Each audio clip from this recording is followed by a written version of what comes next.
কুল হে রাসূল আপনি বলে দেন ইন্নামা আনা বাশারুম মিসলুকুম, আমি তোমাদের মতো মানুষ, তবে পার্থক্য হলো ইন্নামা ইউহা ইলাইয়া, আমার কাছে ওহী আসে, আমি নবী তোমরাও নবী না। তবে আমাদের কোন ভাই কোরআন যে আল্লাহ রাসূলকে নূর বলেছেন, এই নূরের ব্যাখ্যা হিসাবে তারা রাসূলকে নিতে নিতে নিতে নিতে করে আল্লাহর পাশে নিয়ে বসিয়েছেন, ঠিক কিনা? قل إنما أنا بشر مثلكم يوحى إلي أنما إلهكم إله واحد فمن كان يرجو لقاء ربه فليعمل عملا صالحا ولا يشرك بعبادة ربه أحدا। হে নবী আপনি বলে দেন কুল ইন্নামা আনা বাশারুম মিসলুকুম, আমি তোমাদের মতো মানুষ। মিসলুকুম, আমার নবী এনা বলেছে আমি তোমাদের মতো। আমার নবীকে এই কথা কখনো বলেছে যে তোমরা আমার মতো? এটা বলেন নাই। বরং বুখারী মুসলিম শরীফের রওয়ায়াতের মধ্যে সৌমে বেসাল, ইফতারি সাহারি না করে রোজা রাখা, ইফতারি সাহারি না করে রোজা রাখা, সাহাবায়ে কেরাম কেউ কেউ চেষ্টা করেছেন রোজা রাখতে। দেখেন এখানে বলছে মিসলুকুম, কিন্তু এখানে আমার নবী কি বলছেন শব্দগুলা দেখেন, আইয়ুকুম মিসলি, তোমাদের মধ্যে আমার মতো কে আছো? তোমরা তো আমার মতো নও। হাবিব কোরআনের মধ্যে মিসলুকুম বলছে, আপনি বলছেন আইয়ুকুম মিসলি, তোমরা তো আমার মতো নও।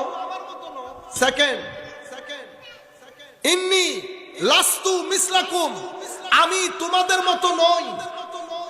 ইন্নী লাস্তু কাহাইআতিকুম আও কামা ক্বালান নবী সাল্লাল্লাহু আলাইহি ওয়াসাল্লাম, আমার ইন্টেরিয়র ডিজাইন তোমাদের মতো না, আমার ভিতরের ডিজাইন তোমাদের মতো না। তাইলে এখানে বলছে তোমার মতো, এখানে বলছে না, তাইলে বলতে হবে নবী আমাদের মতো, কিন্তু নবী আমাদের মতো নয়। আপনি যে আন্দাজে বুঝেছেন সেই আন্দাজে আপনি নবুয়তের শানে বিয়াদবির দরজা খুলে দিচ্ছেন, অথচ এই আয়াত নাজিল করা হয়েছে তাওহীদ প্রতিষ্ঠা করার জন্য, নবুয়তের শানে বিয়াদবি করার জন্য নয়। আপনি মত মনে করছেন, আসেন দেখি কত মত। কোরআন কিছুদিন আগে বড় ছোট, আমরা বড় ছোটতে যাই না, শুধু একটা ইশারা দেই, আপনারা বুঝতে পারবেন এটা কোরআনের আয়াত। কোরআন শরীফের ব্যাপারে আমার আল্লাহ বলছেন হুদান ওয়া রাহমাতান ওয়া বুশরা লিল মুসলিমিন, কোরআন মুসলমানের জন্য হেদায়েত, কোরআন মুসলমানের জন্য সুসংবাদ, কোরআন মুসলমানের জন্য রহমত। কার জন্য?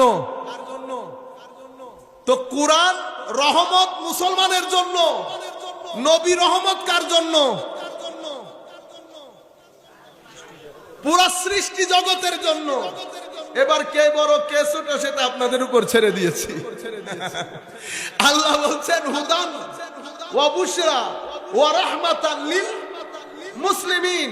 আয়াত বলে দিলে আপনারা দেখতে পারবেন, এটা সূরা শুআরার আয়াত 192 থেকে 194 এর আয়াত পর্যন্ত পড়লে আল্লাহ বলছেন এই কোরআন হেদায়েত, এটা সুসংবাদ, এটা রহমত মুসলমানদের জন্য। আর আমার নবীর ক্ষেত্রে ওয়ামা আরসালনাকা ইল্লা রাহমাতাল লিল আলামিন, আমার নবী আলামিনের রহমত, কোরআন মুসলমানের রহমত। এখন আপনি সিদ্ধান্ত নেন, বড় ছোটতে আমরা যাই না, বড় ছোটতে আমরা যাই না। সম্মানিত উপস্থিতি, আমার মতো তোমার মতো। এবার আপনি দেখেন কোরআন নাজিল হয়েছে কার উপর নাজিল হয়েছে? আমার নবীর উপর। মাথার উপর নাজিল হয়েছে? ব্রেইনে? কিসে? কলমের মধ্যে নাজিল হয়েছে। কেমন কোরআন? আমি যদি এই কোরআন লাউ আনজালনা হাযাল কুরআন আলা জাবালিন লারাআইতাহু খাশিআম মুতাসাদ্দিআম মিন খাশিয়াতিল্লাহ, আমি যদি এই কোরআন পৃথিবীর পেরেক বলে খ্যাত, যেটা পুরা পৃথিবীর ভারসাম্য রক্ষা করে আছে, কে? পাহাড়, সবচেয়ে শক্তিশালী জিনিস। ছোটখাটো ভূমিকম্পকে পাহাড় কানেও তুলে না, ছোটখাটো ভূমিকম্প হইলে এটা পাহাড় কানেও তুলে না, কারণ পুরা দৈত্য। তো এই দৈত্যের উপর কোরআন নাজিল করলে আমার আল্লাহ বলছেন এটা রুইয়ের মতো, পঠনের মতো উড়ে যেত। সেরকম একটা কোরআন আমার নবী কলমের মধ্যে ধারণ করেছে। এবার চিন্তা করে দেখেন কলমে মুহাম্মদীকে আল্লাহ কতটুকু ইস্তেকামত দান করেছে। সুফিয়ায়ে কেরাম বলছেন সমস্ত নবীদের কলমকে আল্লাহ যেভাবে সাজিয়েছেন তার থেকে কোটি গুণ বেশি নূর দিয়ে আল্লাহ কলবে মুহাম্মদীকে সাজিয়েছে। আপনি এখনো নূর মাটির মধ্যে আছেন। মনে রাখবেন, আমার নবী বলেছেন, হযরত আয়েশা সিদ্দিকাকে যখন জিজ্ঞেস করা হয়েছে নবীর চরিত্র কেমন, নবীর চরিত্র কোরআন, নবীর চরিত্র কোরআন। কোরআন মাদ্রাসার লোকজন বুঝবে, কোরআন সিফত ইলাহি, কালাম ইলাহি, তো আল্লাহর কালাম হওয়ার কারণে আল্লাহর সিফত, আল্লাহর গুণ। তো যেটা আল্লাহর গুণ সেটা আমার নবীর চরিত্র, সেটা আমার নবীর চরিত্র। তো কোরআনের মধ্যে আয়াত তিন ধরনের। কিছু আয়াতের অর্থ আল্লাহ আল্লাহ রাসূল বাদে কেউ জানে না। আলিফ লাম মিম কাফ হা ইয়া আইন সাদ নুন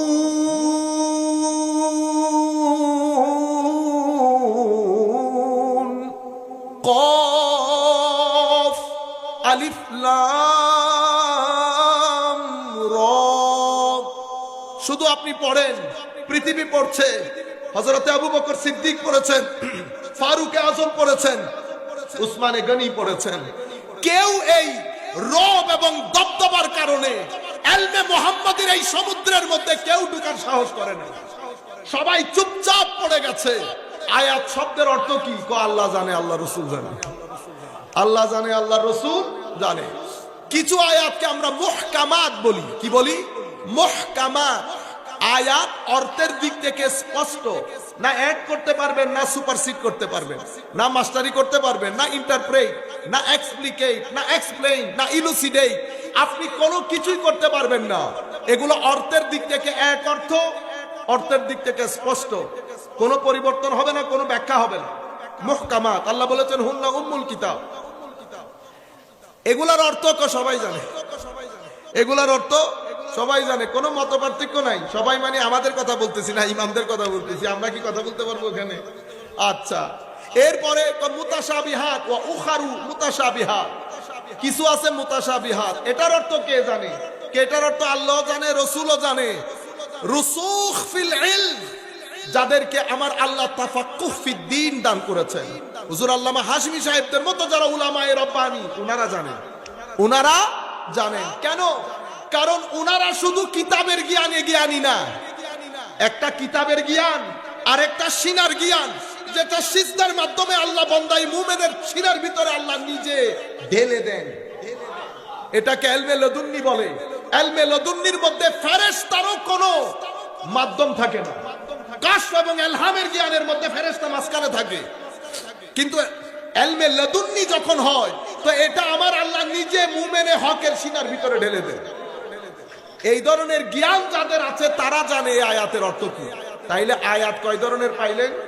মুতাশাবিহাত, মুহকামাত, মুকাত্তাআত। মুকাত্তাআত।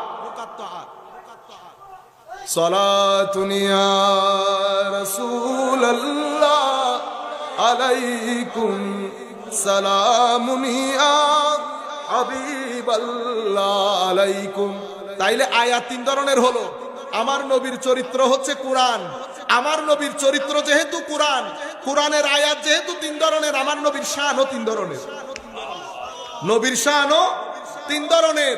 মিসলুকুম, তো এটা বাশারিয়াতে মুস্তাফা, বাশারিয়াতে মুস্তাফা। আমার নবীর এক্সটেরিয়র ডিজাইন, আউটার ডিজাইন, আমার নবীর বাইরের কনস্ট্রাকশন, বাইরের ডিজাইন আপনি আমি যেরকম দেখতেছি সেরকম, এটা বাশারিয়াতে মুস্তাফা।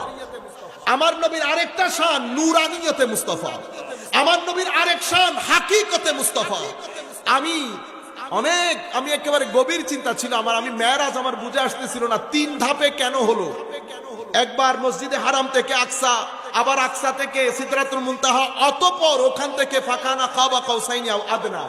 আমার আল্লাহ তো নিয়ে যাওয়ার দরকার ছিল এক রুট, কিন্তু আল্লাহ রুট একটা ব্যবহার করে না, রুট তিনটা ব্যবহার করেছে। আমি করতে করতে আমার শেখ, আমার উস্তাদ হুজুর সৈয়দি শাইখুল ইসলাম, উনি প্রশ্নের মধ্যে হঠাৎ করে উনি বললেন, বেটা আমার নবীর শান যেমন তিনটা, আমার নবীর মেরাজও মেরাজের রুটও তিনটা। হারাম থেকে যদি আকসা পর্যন্ত না যেত, বশরিয়তে মুস্তাফার মেরাজ হতো না। আকসা থেকে যদি সিদরাতুল মুনতাহা না যেত, নুরানিয়তে মুস্তাফা মেরাজ হতো না, সিদরাতুল মুনতাহা থেকে ফাকানা কাবা কাউসাইন, তো এটা তো হাকিকতে মুস্তাফার সফর। সেই কারণে জিবরিল বলছে আমি যেতে পারবো না। আমার নবী ভীত ছিল না। আমার নবী কোন রেওয়ায়তের মধ্যে আমরা কখনো কারো মুখে শুনি নাই আমার নবী ভয় পেয়ে গেছে, একবার যাইতো দুইবার পিছনে আসে, সেরকম না। আমার নবী তো গড় গড় করে চলে গেছে। কেন? কারণ আমার আল্লাহ বলেছেন আইয়াতুহান নাফসুল মুতমাইন্না ইরজিই, কাম ব্যাক। কি বলেছে? ফেরত আসো। রিটার্ন টিকেটের মধ্যে ভয় থাকে না, ইন যাইতে সময় তারা ডর লাগে। ই আইসু কইতে না তো, ফেরত আইসু কইবে। কি বলেছে? ফেরত আসেন। কোথায়? যেখানে আপনার ঠিকানা সেখানে। আমার নবী আমার নবীর ঠিকানা অনুযায়ী চলে গেছে। কতটুকুন গেছে? ফাকানা কাবা কাউসাইনি আও আদনা। এটা ব্যাখ্যার মতো না, এটা আল্লাহ জানেন, আল্লাহর হাবিব জানেন, যাদেরকে আল্লাহ মারেফত দান করেছেন তারা জানেন। এই মেরাজের মধ্যে বশরিয়তে মুস্তাফা, নুরানিয়তে মুস্তাফা, হাকিকতে মুস্তাফা, নবী পাক সাল্লাল্লাহু আলাইহি ওয়াসাল্লামের 3 ডাইমেনশন আল্লাহ তুলে ধরেছেন। আমার ভাইয়েরা, শান এত উচ্চতে নিয়ে গেছেন আমার আল্লাহ। আপনি দেখেন আজানের মধ্যে নবী আছে, নামাজ আমার আল্লাহর। আমি একসময় ইংল্যান্ডের মধ্যে ছিলাম, তো আপনারা ওসিলা ওসিলা করেন, এই ওসিলা বাদ দিয়ে সরাসরি আল্লাহর কাছে চান। আমি বলছি একটা কাজ করেন, আপনি নামাজ থেকে আসসালামু আলাইকা আইয়ুহান নবী বাদ দিয়ে দেন, আমরা মোনাজাত থেকে ওসিলা বাদ দিয়ে দেব। পারবেন? পারবেন? নামাজ আল্লাহর, কোনো প্রয়োজন ছিল না নামাজের মধ্যে আসসালামু আলাইকা আইয়ুহান নবী বলার। কিন্তু শুধু নবীকে সালাম দেয় নাই, আমার আল্লাহ হেদায়েতের 4 জন যেই এজেন্ট, নবী, সিদ্দিক, শহীদ, সালেহ, 4 জনকে আল্লাহ নামাজের মধ্যে শরীক রেখেছেন। রাখেন নাই? আসসালামু আলাইনা ওয়া আলা ইবাদিল্লাহিস সালেহিন। সেই কারণে সকল শিরকতের মধ্যে, শরীকের মধ্যে শিরিক হয় না। সব শিরিকের মধ্যে শিরিক হয় না। এটা তো শিরিকের জন্য না, এরা হিজবুল্লাহ। এরা কারা? হিজবুল্লাহ। এদের মাধ্যমে দিন কিয়ামত পর্যন্ত জিন্দা থাকবে। সেই কারণে আমার আল্লাহ যখন বলেছেন দিন আমরা নাজিল করেছি, আমরা রক্ষা করব। কি বলেছে? আমরা। মাওলা আমরা বললেন কেন? আমি বললে তো অসুবিধা ছিল। আপনি তো অনেক জায়গায় আমিও বলেছেন, মুফাসসিরিনে কেরাম যার যার মতো তাফসীর করেছেন যে আমরা গ্রেটনেসের জন্য, মহানত্ব বোঝানোর জন্য। এটা আপন জায়গায় ঠিক, কিন্তু আরো কিছু হতে পারে, আরো কিছু হতে পারে। আমার আল্লাহ যত জায়গায় যত কাজে উসিলা ব্যবহার করেছেন, প্রত্যেক কাজে আমি না বলে আমরা বলেছি। আদম আলাইহিস সালামের ফু আমার আল্লাহ নিজে দিয়েছেন, সেখানে বলেছেন ওয়ানাফাখতু তু ফীহি মির রূহি। আরবির মধ্যে তু মানে আমি, ওয়ানাফাখতু মানে আই হ্যাভ ব্লোন, আমি ফুটা দিয়েছি। হযরত ঈসার ক্ষেত্রে ফুটা আমার নবী দেন নাই, আমার আল্লাহ দেন নাই, জিবরিল দিয়ে দিয়েছেন। সেই জায়গায় বলেছেন ওয়ানাফাখ না, তু বলে নাই, আমরা দিয়েছি। কেন? জিবরিলের ওসিলা ব্যবহার হয়েছে। আমরা নাজিল করেছি। মাওলা আমরা বললেন যে আমি, বললেন না যে আমি বলেছি, কারণ আমরা না বললে আবার জিবরিল বঞ্চিত হয়ে যাবে। কাজ তো জিবরিলের মাধ্যমে করাচ্ছি। জিবরিলের শানকে বুলন্দ করার জন্য ইন্না বলে আল্লাহ জিবরিলকে চাদরের ভিতর আবৃত করেছে। আল্লাহ দিন রক্ষণাবেক্ষণ করবেন, ওখানে ইন্না বললেন কেন? তো গাদার গাদা, ইন্নার মধ্যে আমি আছি, আমি তো মূল, আমি মূল। আমার নবীর সাহাবী তাবেঈ, আমার নবীর শেষ যুগ পর্যন্ত যেই মারদে হকের মাধ্যমে দ্বীনের একটা ইট এই দেওয়ালের সাথে লাগবে, সবাই ইন্নার মধ্যে শামিল হয়েছে, সবাই ইন্নার মধ্যে শামিল হয়েছে। আমার আল্লাহ এভাবে সম্মানিত করেছেন। রাসূল করিম সাল্লাল্লাহু আলাইহি ওয়াসাল্লাম আজানের মধ্যে রেখেছেন, নামাজের মধ্যে রেখেছেন। কুরআন আমাদেরকে বলে সৃষ্টির সব কিছু আল্লাহর তাসবিহ পড়ে, আল্লাহর তাসবিহ। আপনি দেখেন সৃষ্টির যত কিছু আল্লাহর তাসবিহ পড়ে, প্রত্যেক কিছু আমার নবীকে দেখলে সালাম আরজ করে, আমার নবীকে দেখলে সালাম আরজ করে। পাথর আল্লাহর তাসবিহ পড়ে, কোরআনের আয়াত অনুযায়ী আমরা বুঝতে পারি। ওয়ালাকিল্লা তাফকাহুনা তাসবিহাহুম, কোরআনের আয়াত এসেছে। পাথর আমার নবী মুসলিম শরীফের আয়াতের মধ্যে বলছে, আমি আমার এখনো পর্যন্ত ওহী, আমি আমার নবুয়ত প্রকাশ করি নাই। আল্লাহ তখন ব্রান্ড তৈরি করতেছেন, আমার নবীর ব্রান্ড। আমি যখন শহর থেকে, আমার গ্রাম থেকে একটু বের হয়ে যেতাম, একটা পাথর আমাকে দেখলেই বলতো আসসালাতু ওয়াসসালামু আলাইকা সাইয়্যিদি ইয়া রাসূলুল্লাহ। পাথর নবীকে সালাম দিয়েছে। পাথর কি প্রাণী? পাথর তো জড় জিনিস। তো জড় জিনিসের মধ্যে নবীর মারফত রেখেছে। এটা হচ্ছে মিসলুকুম। এই মিসলুকুমকে তৌহিদ বাঁচানোর জন্য পাঠিয়েছে, আপনি নবুয়তের সাথে বেয়াদবির বাজার গরম করছেন। মিসলুকুমের অবস্থা দেখেন, পাথরে চিনতেছে, গাছে চিনতেছে, শেষে আমার নবী অহুদ পাহাড়ের উপর উঠেছে। অহুদ পাহাড় তো প্রাণী না, অহুদ পাহাড়ের উপর যখন উঠেছে, অহুদ পাহাড় আমার নবীর প্রেমে আসক্ত হয়ে এশকের মধ্যে দোলা শুরু করেছে। আর আমার ভাইরা বলে কি, ভূমিকম্প এসেছিল, ভূমিকম্প আর খাইদে হামলাই দিনা না না না, এটা হচ্ছে যার যার এশকি বিষয়। আপনার দৃষ্টিতে ভূমিকম্প, আমার দৃষ্টিতে এটা পাহাড়ের রক্স ছিল। কি ছিল? রক্স। তো পাহাড়কে আমার নবী কি বলেছেন? উস্কুনি।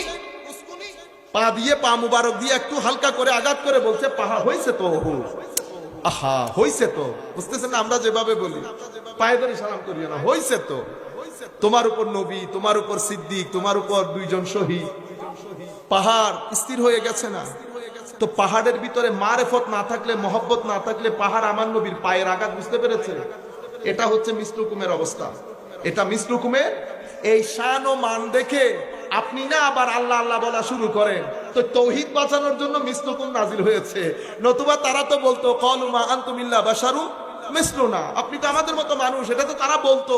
কিন্তু পরবর্তী যুগে আবার বেশি আশকের মধ্যে এসে কাজ আরেকটা করে ফেলবেন, সেই কারণে তৌহিদ বাঁচানোর জন্য মিসলুকুম বলেছে। আমার নবীর শান হচ্ছে, আমার নবী রুয়ে জমিনের মধ্যে, এটা আমার আখেরি পয়েন্ট। পাথর, পাহাড়, সমুদ্র সবকিছু আয়াতুল্লাহ, এটা আল্লাহর নিদর্শন। এগুলা দেখলে আপনি আল্লাহ বুঝতে পারবেন। যেই ব্যক্তি আল্লাহকে মানে না, বিশ্বাস করে না, তাকেও যদি আপনি একটা সমুদ্র দেখিয়ে বলেন যে এই যে সমুদ্র দেখতেছেন এটা আমার দাদার বাবা করেছে, কোনোদিন বিশ্বাস করবে না, কোনোদিন বিশ্বাস করবে না। আপনি জিজ্ঞেস করেন কেন বিশ্বাস করে না, কোনো না এটা হইতে পারে না। ও ভাই, কেন হইতে পারে না? কারণ সে মনে করছে সে বিশ্বাস করে না। না, আল্লাহতে বিশ্বাস না করে আপনি পারবেন না। আপনার সাবকনশাস মাইন্ডের মধ্যে আমার আল্লাহ, এটাকে আমরা বলি ফিতরাতুল্লাহ, ফিতরাতুন নাস, ফিতরাতুল্লাহ আল্লাতী ফাতারান নাস আলাইহা, এটাকে আমরা বলি primordial nature of human being. মানুষের ভিতরের অবস্থা, যেভাবে মানুষের ভিতরকে আল্লাহ ডিজাইন করেছেন, সেখানে আল্লাহ নিজেকে রেখেছেন। আপনি হাজার চেষ্টা করলে আল্লাহকে এখান থেকে বের করতে পারবেন না। তো এগুলো সব আয়াতুল্লাহ, এগুলাকে আমরা বলি আয়াতে মনজুর, দেখা যায়। কোরআনের আয়াতকে আমরা কি বলি? আয়াতে মানতুক, পড়া যায়। এটাও নিদর্শন, ওইটাও নিদর্শন। মাওলা আসমানের নিচে আপনার সবচেয়ে বড় দলিলকে আমার আল্লাহ কোরআনে পাকের মধ্যে বলছে, আমার সবচেয়ে বড় দলিল আমার নবী মুহাম্মদুর রাসূলুল্লাহ সাল্লাল্লাহু আলাইহি ওয়াসাল্লাম। আমার নবীকে কি বলেছে? কদ জাআকুম বুরহান, তোমাদের কাছে তোমাদের রবের পক্ষ থেকে বুরহান এসেছে। মাওলা বুরহান কি? মুফাসসিরিনে কেরাম বলেছেন বুরহান মানে আউকাদুল আদিল্লাহ, দলিল দলিল দলিল, সবচেয়ে কঠিন দলিল আমার নবী। সেই কারণে সূরা ইখলাস যখন শুরু করছেন, আল্লাহ আমার নবীকে দিয়ে শুরু করেছেন। সূরা ইখলাস কি দিয়ে শুরু করেছেন? রিসালাত দিয়ে। কুল, হাবিব আপনি বলেন তো তৌহিদ কি? আগে রিসালাতের পরে তৌহিদের স্বীকৃতি হলে তবে তৌহিদ। কারণ কি? কারণ তৌহিদ তো হুয়া, হুয়া তো দেখা যায় না, ছোঁয়া যায় না, হুয়া তো এখানে নাই। বিশ্বাস করবেন কি দিয়ে? কুল দিয়ে। কিভাবে? কুলটা হুয়া না তো, এটা হাজা। এটা কি? ওয়া হাযান নবী ইন্না আওলান নাসি বিইব্রাহিম লাল্লাযিনা তাবাউহু ওয়া হাযান নবী। তো যেহেতু হুয়ার জন্য হাজা দরকার, আমার আল্লাহ নিজের হুয়ার জন্য হাজাকে পাঠিয়েছে আমার নবীকে। সেই কারণে সূরা তৌহিদের নাম দিয়েছে ইখলাস। মানে এখানে যে তৌহিদের বর্ণনা এসে, যেটা খাঁটি তৌহিদ, এটা খাঁটি তৌহিদ। তার মানে দুই নম্বরও আছে, দুই নম্বরও আমরা তৌহিদি জনতা, তৌহিদ তৌহিদি জনতা, তৌহিদি জনতা হইল অনেক আল্লাহর ওলি হলো দুশ্মনী করতে লাগে, কিন্তু আসল তৌহিদ তুই তারা জানে। হুজুর গৌসুল আজম আব্দুল কাদের জিলানীর একটা বই আছে, এটা হুজুরের ওয়াজের বই, আল ফাতহুর রাব্বানী। আপনারা যারা গিয়ে আরবি শরীফ করবেন, আমি বিনয়ের সাথে আপনাদেরকে বলবো, যখনই গিয়ে আরবি শরীফ করবেন তখনই হুজুর গৌসুল আজমের ফাতহুর রাব্বানী হোক, সিররুল আসরার হোক, আত-তারিক ইলাল্লাহ হোক, ফাতহুল গায়ব হোক, অথবা গুনিয়াতুত তালিবিন হোক, এগুলা থেকে একটা নির্দিষ্ট অংশ 30 মিনিট 30 মিনিট করে মানুষকে পড়াবেন, কোন মাদ্রাসার বা মসজিদের ইমামদেরকে দিয়ে। হুজুর গৌসুল আজমে আল ফাতহুর রাব্বানী লিখেছেন, ওয়াস, এগুলা কিতাব আকারে লিখিত হয়েছে। প্রত্যেক মজলিস প্রায় 62টা মজলিস আছে, 2 পেজ 2 পেজ। কিন্তু তৌহিদের যে পেজ, এটা প্রায় 120 পেজ, 120। আল্লাহ রাব্বুল আলামিন আমাদের হামি ও নাসির হোক।